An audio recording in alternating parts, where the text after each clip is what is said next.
So, today we're going to talk about a silent battle that many go through.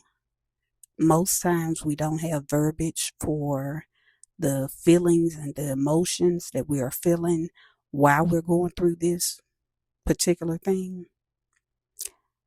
But it is, in fact, a deep emotional weight that many carry without having a name for it. Today we're going to talk about self-hate and self-sabotage. We're going to talk about how they connect and what the key differences is. Now, when we're talking about self-hate and self-sabotage, of course, we're not going to want to admit to ourselves that we are battling with these feelings or emotions. We don't want to admit it because it's self-inflicted. So who wants to admit that they are actually causing harm to themselves? You have no one else to point the finger at because it's self-inflicted. Now, when we're talking about self-hate, self-hate is a deep emotional state of severe self-rejection and worthlessness. And self-sabotage is a behavior pattern where you undermine your own goals and success. When we're dealing with self-hate, that's an emotion or that's a particular mindset. When we're dealing with self-sabotage, those are actions and behaviors. So as you see, one can cause the other and it can become a quick snowball effect. When you're dealing with both of these things, you can quickly sabotage your great opportunities, whether that's in a job, whether that's in a relationship, if that's in a friendship, if that's in a any form of connection that you can think of. That can be in procrastinating. Now, who's ever been a victim of procrastination? I know I have. So this is something that's widely spread. It's like the symptoms are actually very vast if you just kind of sit back and think about it for a moment. Maybe we all have suffered from a mild form of one or the other in some way, shape, form, or fashion. And as I said, we don't want to label ourselves as dealing with this battle. We would never go out and tell someone, hey, I'm dealing with self-hate. We would never say that because of the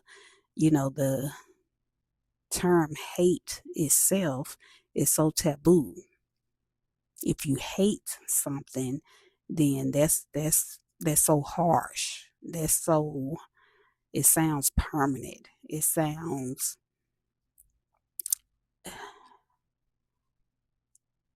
just sounds it doesn't sound like anything that a good person would do or experience or have or even admit to. Not a good person.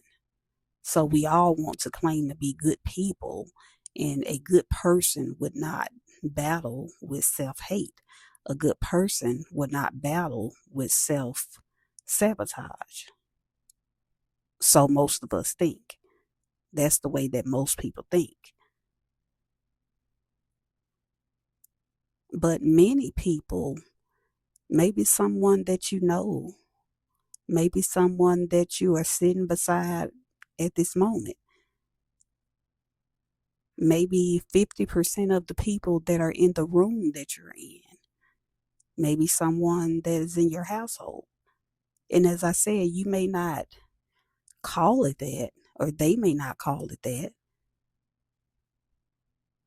But if you are dealing with a mindset or behaviors that work against yourself, that work against your greater good, that works against your best interests, then you may be suffering or battling with self-hate and self-sabotage. Self-hate and self-sabotage will actually make you gaslight yourself into doing the wrong thing, which will have you continuing to make a wrong decision or decisions.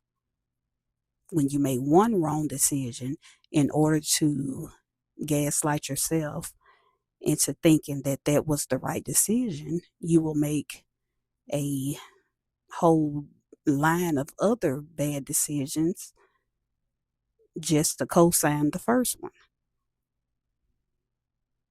This may look like staying in a bad relationship or marriage for 10 plus years. This may look like not actually going after what you want to go after. This may look like not showing up for a particular thing, or not going to a particular place that you know will make you happy, or that you know that you may run into someone that will unlock many possibilities that will change your life for the good.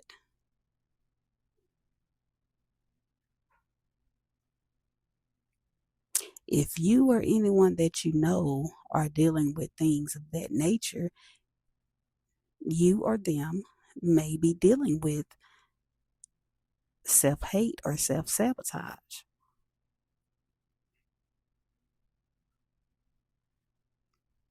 Now, this is a hard truth. This is a hard pill to swallow. This is something that, as I said, it carries a lot of shame. It carries a lot of embarrassment. It carries a lot of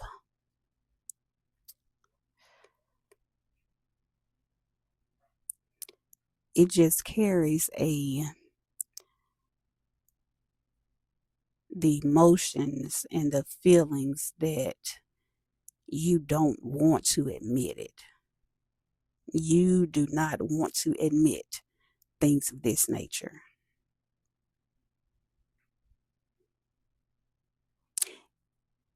But a few of the ways that you can overcome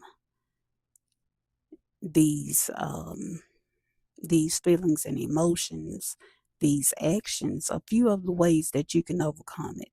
Of course, you can pray for the strength to get through it. You can pray for you to see yourself the way that God sees you. So you're asking God to strengthen your faith, to strengthen your resilience, to strengthen your mind,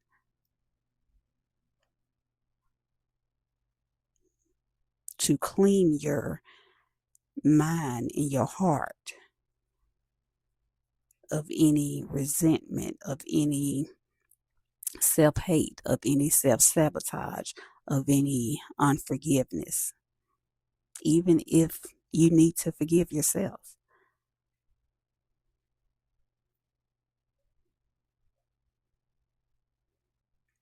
So you pray for the strength and the endurance and the resilience to get through it and to deal with it. Another way is that you can, well, in addition to, you can also journal. And that will help you just kind of clear out, those negative thoughts and you can kind of see the patterns that you have. Once you begin to write and you're you're writing down your feelings, so now you can see what you are actually feeling. Maybe once you see your feelings, then you can identify what emotions are behind it.